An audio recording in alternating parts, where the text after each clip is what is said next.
Baiklah, selamat petang dan salam sejahtera saya ucapkan. Baiklah, pada hari ini saya akan menunjukkan cara bagaimana untuk memasang kemah dengan betul. Tetapi sebelum itu saya ingin menyatakan bahawa kemah yang saya gunakan ialah kemah jenis dom tent yang berbentuk gelembung apabila kita dirikan, dan juga ia merupakan satu material yang sesuai dan fleksibel untuk digunakan semasa aktiviti perkemahan. Okey, baiklah, terdapat dua aspek yang perlu kita tekankan sebelum kita memulakan aktiviti perkemahan. Baiklah, yang pertama iaitu aspek keselamatan. Okey, yang kedua pula iaitu tapak perkemahan. Okay, berbalik kepada aspek keselamatan. Aspek keselamatan sangat penting bila mana kita ingin berkemah ataupun mendirikan kemah di sesuatu kawasan. Okay, kenapa? Sebab kita perlu lihat satu perkara, iaitu contohnya apabila kita mendirikan kemah di kawasan yang dekat dengan pokok, sebenarnya itu adalah salah dan tidak boleh. Sebab apa? Sebab terdapatnya risiko keselamatan, iaitu pokok boleh tumbang. Okay, lepas tu itu pokok. Lepas tu yang kedua, bebas daripada ancaman bahaya, misalnya ancaman binatang buas. Okay. Yang ketiga pula, jauh dari kawasan sungai ataupun jauh dari pantai ataupun sungai. Okay. Yang keempat pula iaitu bebas dari banjir ataupun kawasan yang dekat dengan kawasan takungan air. Okay. Itu antara 4 aspek yang terdapat dalam aspek keselamatan yang perlu kita titik beratkan sebelum kita mendirikan kemah. Baiklah, yang kedua pula iaitu tapak perkemahan. Sebelum kita mendirikan tapak perkemahan, perkara yang paling penting kita perlu lihat iaitu keluasan tapak perkemahan. Pastikan tapak perkemahan tidak mempunyai kayu, sampah dan tidak mempunyai sebarang benda yang tajam sebelum kita mendirikan kemah. Jika ada, perkara yang perlu kita buat adalah kita perlu bersihkan terlebih dahulu. Kita perlu clearkan semua benda-benda yang boleh mencederakan. Mari saya akan tunjukkan bagaimana cara untuk mendirikan kemah dan apa alatan-alatan yang saya gunakan. Sebelum tu saya akan menunjukkan saya akan bersihkan dahulu kawasan tapak perkemahan saya.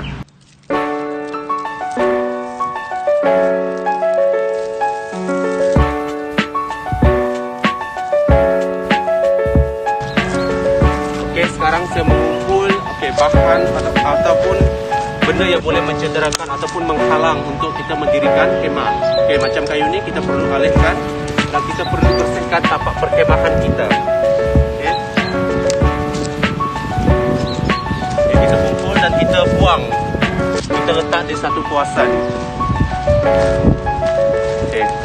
Sekarang saya menunjukkan cara pemasangan kemah. Yang perlu ada pancang supaya pancang kemah supaya kemah tidak terbang dan sebagainya. Lepas tu dia punya batang ni untuk mendirikan kemah supaya struktur kemah lebih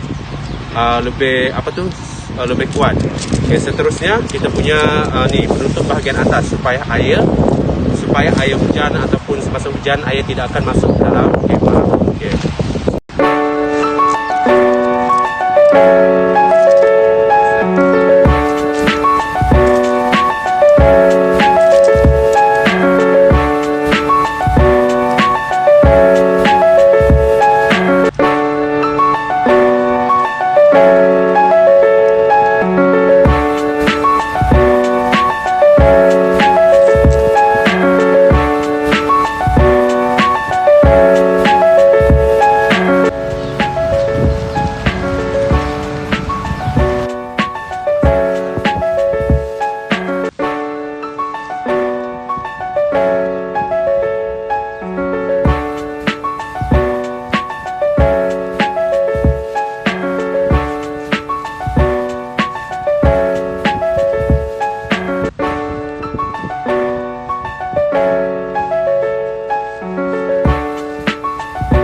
style kemah yang telah saya dirikan. Okay, kita tengok kawasan dia pun lapang dan bebas daripada ancaman dan dari segi aspek keselamatan dan sebagainya.